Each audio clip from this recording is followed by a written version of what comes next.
Okay, Sanket, two questions. आज हमारा दिन है, आज हम आपको सुनाएंगे, ये तो अच्छा हो गया. How do you draw the line between journalism and activism? I don't mean say you. I mean as a YouTube journalist, especially in a format that encourages personal storytelling. First of all, so your audio, your mic is. Can you hear me now? Yes, Sorry. yes. Yeah, so it's a very, very pertinent question because this is a question we ask of ourselves every day before posting every video. And here is where I come to that 5-6 point formula. I mean, we never sat and thought that this is our 5 point charter or 5 point formula. It just so happened that these are the parameters that we put to every story. Number one, there will not be use of any indecent language. सीधी सी बात, indecent language का सीधा सीधा मतलब ये हुआ कि your story is not compelling enough. You are compensating it with bad language. That is why people abuse also. इतना गुस्सा भरा हुआ है लेकिन they don't know what the outlet must be. So then arguments become rhetorical and then you end up using indecent language. And also the anchors never stop that for TRPs. Yeah. Which is sad. Easy है. It's a very easy thing to do. फिर ये किया तो क्या किया? This is a very, then I could have continued doing what I was doing. Then I could have continued being wherever I was. So number one, no indecent language. Number two, and thanks to this panel again, no manners. So this was a rule for all the programs we used to host, like the big debate when Chaiti and I used to work together for the big fight, which was the oldest running debate show on NDTV. Muqabla, the oldest running Hindi debate show on national television. And all the other shows that I did, we ensured it is not about quota or reservation. Women are opinionated, women have an opinion, women have facts, and women want to express themselves. To say वो महिलाएं बात नहीं करना चाहती ये ले लीजिए is a very lazy thing to do. And even now in YouTube, you would find the same problem. Watch any discussion on YouTube and you will find the same television problem of manners everywhere. So that is point number two. Point number three, no unnecessary screechy for virality thumbnails. And this is a huge problem with YouTube. हर समय पसीना छूट रहा होता है, हर समय आज सरकार गिरी, कल सरकार गिरी, ये हुआ, वो हुआ, ये देखेंगे तो दंग रह जाएंगे. See, and then what you find inside is nothing. So this is something if you do, it will give you instant popularity, but it will not give me respect. I am looking for respect not externally. No external validation. भाई अपने आप को भी तो जवाब देना है. So I will not be able to respect myself with screeching, shouting thumbnails, incorrect thumbnails, just for virality. Number four, a very heavy pre-approval process and internal consultation. Do you know, at the Red Mic, for every video, there is a huge back and forth that happens, Ruhelji, between the three partners. And over very silly things where you would think, ye kya hai? These guys are wasting time. But that is not time wastage. That is bouncing of ideas. Maybe should we say this? I don't think we should say this. I don't think we have the enough facts to come to this conclusion. Avoid saying this. Try saying this because this is the fact that we have. When you do this consultation, उसके लिए ना अपने आप को महान समझना नहीं हो. High horses से नीचे उतरना पड़ेगा. You have to acknowledge that you too can make mistakes and you are also learning. So learn collectively. So that is our point number 4. And point number 5 is what I have repeated on this program also. Say what is right and not what is popular. ये बहुत आसान होता है. It is, we all know what is right. Shut the camera, ask all party spokespersons, all of them are good friends. वो debate खत्म होते ही backslapping will happen, let's have tea, coffee. ये bonhomie screen पे नहीं होती. even your classic Hindu-Musliman debates, the guys will come in the same car to a studio, go back in the same car also. But they will bus chale to ek dusre ko pata nahi kya hi kar dein on air. So obviously this is dramatics, theater. So cut the theatrics, say what is right and not what is popular. If Muslims in this country are being discriminated against, like many instances of Kashmiris who are discriminated against in this country, we will say it because it is right. Now, if it gives me views, good enough. If it does not give me views, it's okay. I said what is right. In Murshidabad, the manner in which Mamata Banerjee government collapsed in controlling law and order. If the TMC people do not like it, I can't help it. It will have to be said because it is right and not popular. So once you have this clarity, I think life becomes very easy. This is not rocket science. And last, and not the least, neutrality and balance, according to me personally, I don't know what you guys believe in, is simply overrated. To anyone who says journalists must be neutral and balanced, this is an overrated concept. It does not work like this. Have your opinion, base it on absolute facts. Don't have an absolute opinion. Thank you. Wonderful.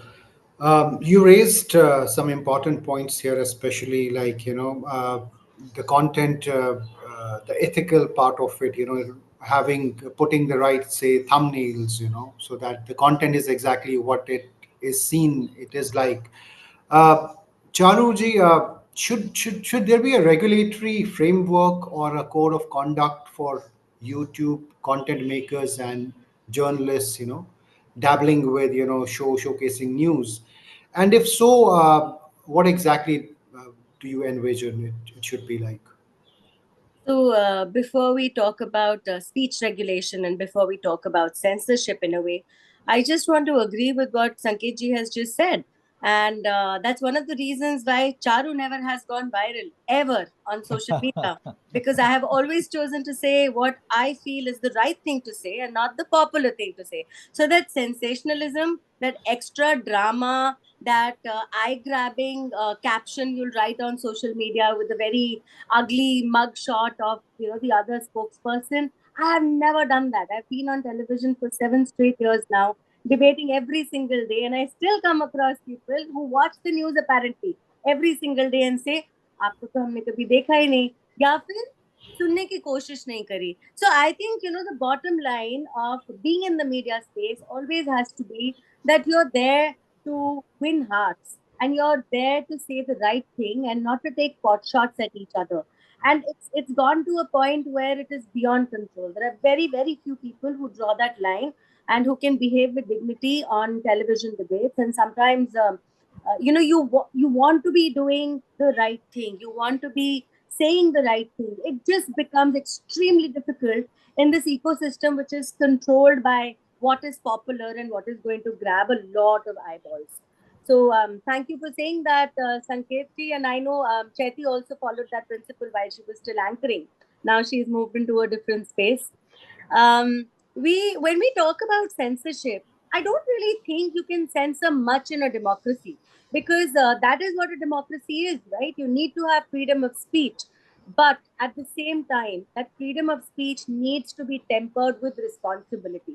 So while, let me say, I cannot ask anyone to regulate speech, I think we must regulate deception.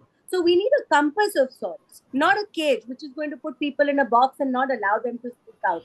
And it's quite a tightrope. We've seen that many a times because censorship also brings about accountability. Many a times with lack of censorship, we see there's a lack of accountability. मैंने तो बोल दिया अब सही है या गलत है मुझे कोई फर्क नहीं पड़ता. I've got enough views on it. Oh, look at this video, it has 1 million views, it must be correct. But where's the accountability? So I believe we don't need to muzzle digital voices, but at the same time, we need guardrails. We don't have to silence dissent, but we have to protect the truth. There has to be civility, and people need to trust what is put online on digital channels, on YouTube channels. And can I just say this? So when someone has a YouTube channel, the money is coming from somewhere. The affiliation is coming from somewhere. As Sanketji said, there is always going to be an opinion, and nobody can keep that opinion out of any kind of news making.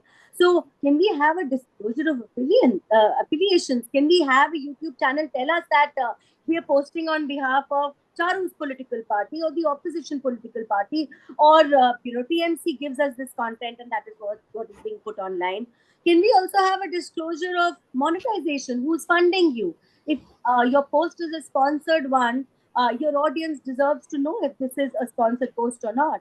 And adherence to fact-checking norms. So what is applicable to the mainstream media should also be applicable if you call yourself a media, but you're in the digital space.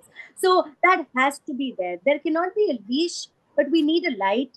And this line that so often gets blurred between my opinion and what is the information, that needs to be kept intact. You can say this is the information, but here's what I feel about it. And I don't think it's rocket science. It's so easy for people to do who believe in the truth. Just give the news as it is and then go on in the next line to say, here's my opinion and this is what I feel about it, or this is how I want to dissect this piece of information. That needs to be there. So no, don't regulate anybody's speech, but at the same time, regulate deception. And I don't believe anybody who is not deceptive will disagree with this. Absolutely. Chetty, unfortunately or fortunately, I mean, however you see it, when we see any content piece on YouTube, we look at the views, and if it's a million views uh, and 50K likes, and we'll see it is going to be something great. I mean, the mindset is, the onus is not on only on the creator side. It is also who is consuming it. I mean, how do we make that mindset shift according to you, that even people who are not getting swayed by 1 million thing, they actually want to look at the real content. How do viewers, how can viewers become more responsible according to you? Well, that's a very big question to ask, because viewers becoming discerning is, I think, fundamentally the education system in the country. Can I just I quickly mean, narrate one small story, and then Chetty, you can continue yeah, with your permission. yeah. आपको पता है, and you'll be surprised to know this. I used to anchor this show on NDTV India called खबरों की खबर, right? And our office used to be in Greater Kailash. तो एक दिन बस ऑफिस से नीचे उतरे और वो चाय की दुकान पर चाय ऑर्डर की. An auto driver stopped his auto, tapped on my back and said, आप खबरों की खबर करते हैं ना एनडीटीवी में? मैंने कहा हाँ. मैं आपको एक बात कहना चाहता हूँ. And you know what he said? 8:14 पर वो जो शब्द आपने यूज किया था, उसकी जगह ये वाला शब्द यूज करते तो बड़ा अच्छा होता. अच्छा, मैं जा रहा हूं. Wow. Discerning viewers exist everywhere, and you must not bracket them with their social status in life. No, but I'm also very A surprised. rickshaw You wala are can right. be class conscious, speech conscious, opinion conscious. Sorry, Chetty. Sorry. No. I Go had to ahead. Go share ahead. You this. are very right. Because sometimes when I take an Uber and I get into a longer ride with the traffic and all of that, and I'm having conversations with the cab driver about politics, they're very, very discerning politically. They're all very much invested. They know exactly what is going on. They're consuming news, unfortunately, from mainstream media, which becomes a bit of a problem because, again, it adheres to their cognitive biases, right? So there is a little bit of a gap when it comes to that, but otherwise, they are extremely aware and surprisingly aware of what is happening in terms of political temperatures in the country. To answer your question, Ruhail, what you asked earlier, it's very, very loaded because I think it cannot be answered with one solution. Number one is the overall education system of the country. That needs to go through an overhaul. More people need to start getting literate. When you become literate, you form your opinions much better. Second thing is, for many years now, mainstream media, for what it's worth, has slowly started declining in terms of its credibility, right? If the mainstream media, when I say mainstream, I know Sanket disagrees. You have to call it money stream media now, but I still call it mainstream TV. But what happens is that the job of television for years that I remember was always to serve as an interlocutor between the public and the elected representatives. Our job was always to make the electorate much more well aware. So when they go to cast their vote, they are making an informed decision, right? But somewhere when you see a lot of biases trickling into mainstream media and the way in which they are repackaging the story or giving spin-offs to an existing fact, somewhere your electorate also becomes less discerning. Then when they go out there to vote, they are going with the knowledge which is peddled by newspapers and television channels. Thankfully, today, with social media becoming so popular, with a lot of independent views coming in on social media, with a lot of traction coming in on certain handles. I don't want to name those handles, but I'm a big fan of the kind of work they're doing. There is a little more awareness, but it is not reaching a certain age bracket. It's probably hitting a Gen Z age bracket or max a millennial, but I don't see the Gen X or the older generation even aware about the fact that a channel like this exists, which can give me far more democratic and quote unquote neutral content as opposed to what I've been traditionally consuming on mainstream media. But the proliferation of these channels is here to stay. And as far as the youth of the country, which, if I'm not mistaken, is 65%, is consuming this kind of content and coming out of good education systems, then slowly and steadily you will see that change over a period of time. You can't just make a sweeping statement that this is the answer to making the viewer more discerning. It comes down to way too many factors. Right. We have another 8 to 10 minutes, so a couple of more questions. Sanket, YouTube comment section, very interesting piece of real estate online. How should we see it, as a form of public accountability or just noise? And how do you respond when faced with, say, misinformation or hate? How do you personally respond to it? I have a very simple rule. Criticism, and people criticize a lot. They are so strongly opinionated. You say something and there will be a counter opinion. It will be very expressive, sometimes in extremely salty language. But my point is, you have to live with it. And the golden rule for me on my personal handles, not the official page comment section, if somebody is being abusive and downright disgusting, then they'll be thrown out. Again, same rules apply. If you cannot criticize with decency, then you will have no space to make your point. But for all those who criticize, if they're making sense, then that helps us. It helps us shape our opinion. Maybe we miss certain things. And a lot of our viewers, after a video in the comment section, ask us and suggest to us that we read X or read Y, paste a link of an article which we must read. And they're making us better. So it's not one way anymore. It's not me telling them something. It's them telling me also. And thus it becomes a relationship. It's far more beautiful than television. I'm not some televangelist in their life. And when you have this basic openness where you can allow your viewers to open up and for them to know that, yes, my opinion is being respected. Do you know, this one thing that I learned after launching the Red Mic? Before the Red Mic, my Twitter direct message section used to be shut for only those who are on my timeline. And then later I realized that this is limiting.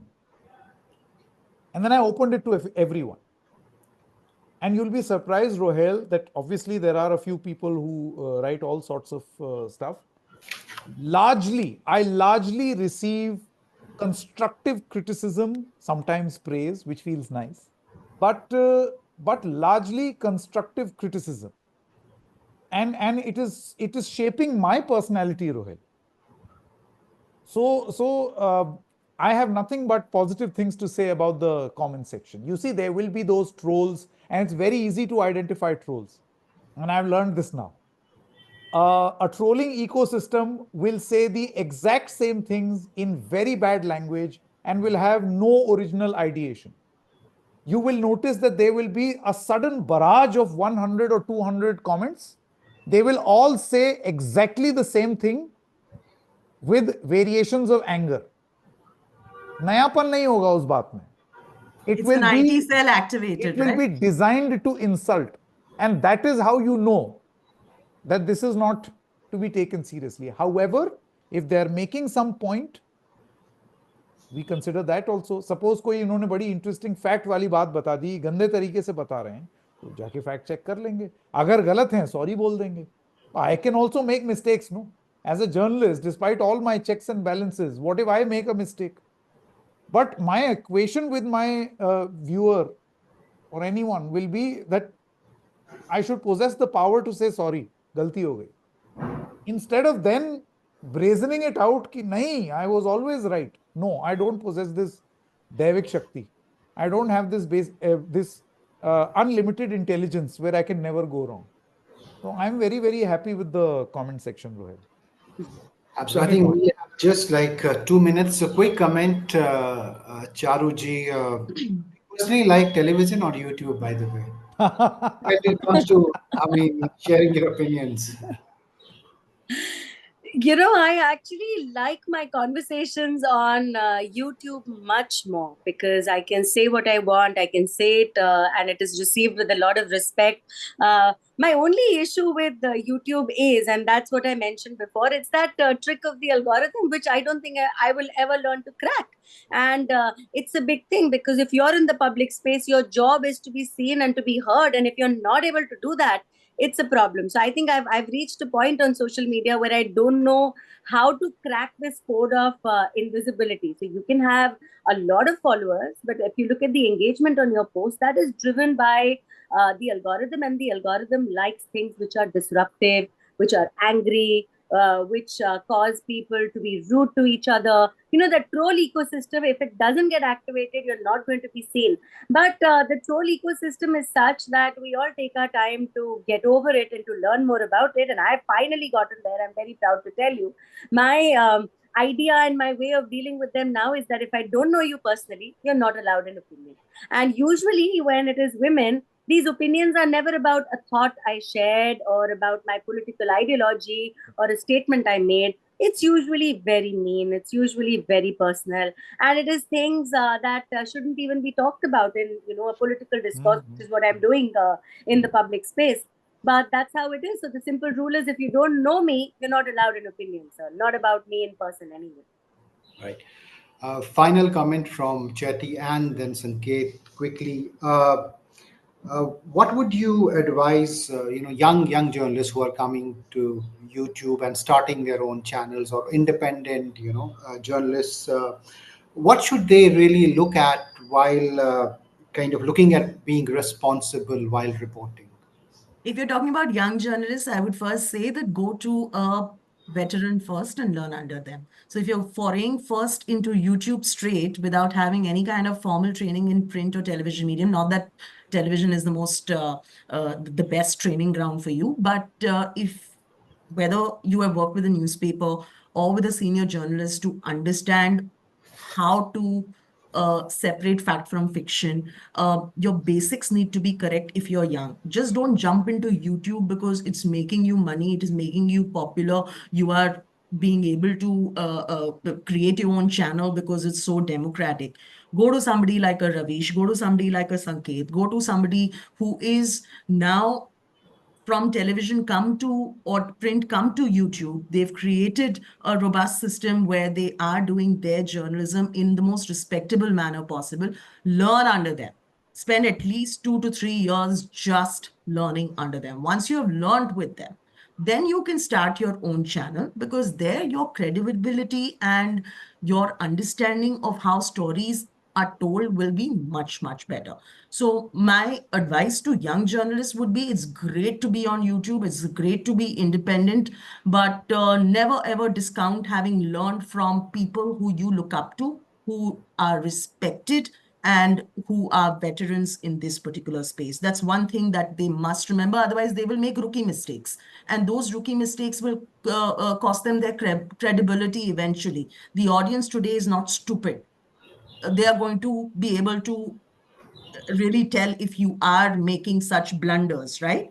So if you want to go ahead, create a community, not a war zone, you want to do real journalism, you want to speak about facts, you want to tell your story correctly, first learn under the ones who have spent many, many years doing exactly what you set out to do. You might just become more popular than the veteran ones because you have, you're younger, you know the digital space much better, you're probably speaking the language of the youth today, but your basic fundamentals need to be correct, in my opinion. Absolutely. Sanket, final words from you. On advice for young journalists, try giving an advice to youngsters. It doesn't work. I've got a preteen at home. Oh, please don't use Chat GPT. Please don't use Chat Don't use GPT. Like, this is ChatGPT. just insane what I'm seeing these days. So, my only advice is adding, and I agree 100% with what Chaiti has said. The only one addition is that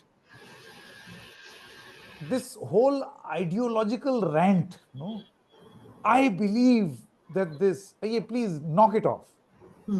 अभी अभी आपके thoughts ढंग से अंकुरित भी नहीं हुए हैं. Do you even know what ideology is? Have you read up on the isms? Do you know what is what? पहले तो आप see, there is a style can come later. Let's first discuss the idea, and that is where, say for instance, in a newsroom like the Red Mic, our senior most partner started his career in journalism in the year 1991. I started my career in 2002, and these are all television journalists. And our junior most partner, among the three of us, junior in terms of age, not in terms of caliber, started his TV career in the year 2012. So we've got 3 generations of television in the Red Mic. And we do not agree with one another. We don't. Because the idea and experience from 1991 to now are different. From 2002 to now are different, and 2012 to now are more recent. So there is more energy in the youngest of us. There is a degree of balance that 2002 gets in. And there is lots of bird's eye aerial view that we get from experience since 1991.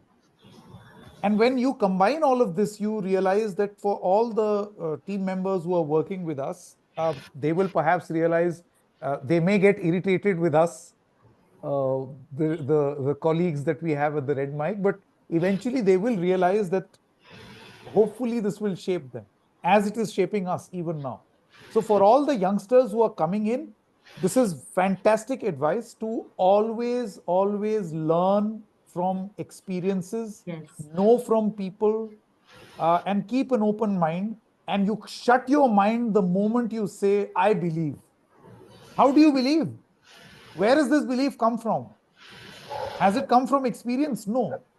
You just believe in this because an algorithm has told you this. Because some keyword or a hashtag has told you this. Right.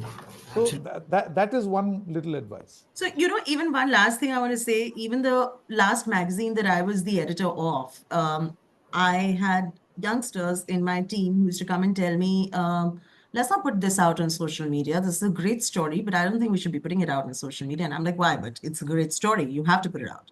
Oh, no, it doesn't get us traction. The buzzwords are not correct. The hashtag is not correct. Let's drop the story. I said, this is the most powerful story that you're doing right now. And you don't want it to be on social media just because you are becoming a slave to your hashtags. But they were very, very keen that, no, let's do stuff that gets you virality. And the stuff that gets you virality have these obscene claims. Do this and this will happen, and do this and that will happen. And I'm like, are you crazy? But that's where some level of experience. So I always had an editorial consultant even above me while I was the editor, who used to actually sit with them and say, listen, it's great to get that virality, but at the end of the day, you are here to say a story, to put out a point of view and be factually correct.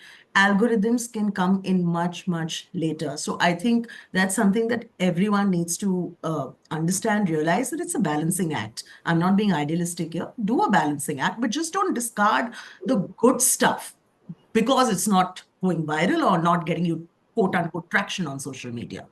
So, I mean, this brings us to the end of this discussion. The new front lines, what responsibility means for journalism on YouTube. And thank you, Sanket, Charu, Chetty, Thank you. Pleasure to be Thank here. you. Thank you. for joining us today. And Thank you. great having you on this discussion.